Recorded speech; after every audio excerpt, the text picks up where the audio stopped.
એક ઘણા જાડા લીલાછમ ઘાસ અને નાની નદીવાળા સુંદર જંગલમાં એક નાનો હાથી રહેતો હતો. તેનું નામ ગોલુ હતું. ગોલુ ખૂબ સારો અને શાંત સ્વભાવનો હતો, પણ એક વાત તેને હંમેશા દુઃખ આપતી.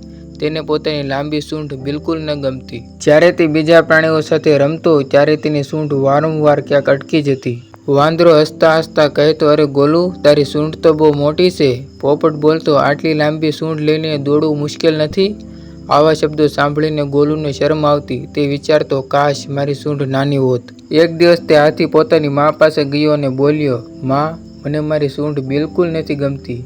એના કારણે હું બધાથી અલગ લાગુ છું." તેની માએ તેને પ્રેમથી કહ્યું, "ગોલુ, તારી સૂંઢ તારી તાકાત છે. સમય આવે ત્યારે તને એની કિંમતની ખબર પડશે." પરંતુ ગોલુને આ વાત સમજાય નહીં. થોડા દિવસો પછી એક ભયંકર ઘટના બની. જંગલમાં અચાનક આગ લાગી. સૂકા પાંદડા અને ઝાડીઓને કારણે આગ ઝડપથી ફેલાવા લાગી.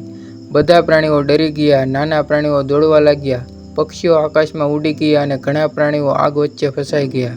ગોલુ પણ ડરી ગયો, પરંતુ તેને મા હાથીની વાત યાદ આવી. તે નજીકની નદી તરફ દોડી ગયો. પોતાની લાંબી સૂંઢથી તેણે પાણી ભર્યું અને આગ પર ચાટવા લાગ્યો. એક વખત નહીં, વારંવાર તેણે પાણી ભરીને આગ પર ફેંક્યું. બીજા હાથીઓ પણ તેની સાથે જોડાયા. ગોલુએ પોતાની સૂંઢથી આગથી ઘેરાયેલા સસલા, હરણ અને કાચબાને પાણી છાંટી સુરક્ષિત માર્ગ બતાવ્યો. તેની સૂંઢથી રસ્તો સાફ કર્યો અને નાના પ્રાણીઓને બહાર કાઢ્યા. થોડા સમય પછી આગ ધીમે ધીમે બુઝાઈ ગઈ. બધા પ્રાણીઓ ગોલુની બહાદુરી અને સમજદારીથી ખુશ થયા. વાંદરો બોલ્યો, "જો ગોલુની સૂંઢ ન હોત તો આપણે બચી ન શક્યા હોત." પોપટે કહ્યું, "ગોલુ, તારી સૂંઢ ખરેખર અનમોલ છે." ગોલુની આંખોમાં આનંદના આંસુ આવી ગયા. હવે તેને પોતાની સૂંઢ પર ગર્વ થયો. તે મનમાં બોલ્યો, "જે વાત મને ન ગમતી હતી એ જ આજે સૌને બચાવનાર બની."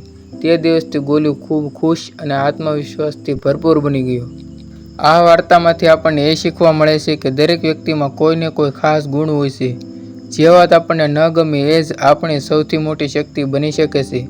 પોતાની જાતને ઓછું માનવું નહીં, આત્મવિશ્વાસ રાખવો જોઈએ. મુશ્કેલી સમયે હિંમત અને સમજદારી બહુ મહત્વની હોય છે.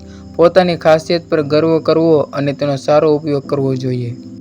તો મિત્રો, તમને આ વાર્તા કેવી લાગી? જો સારી લાગી હોય તો આ વિડીયોને લાઈક અને મારી ચેનલને સબસ્ક્રાઈબ કરી દેજો. મળીએ નવા વિડીયોમાં નવી વાર્તા સાથે. બાય.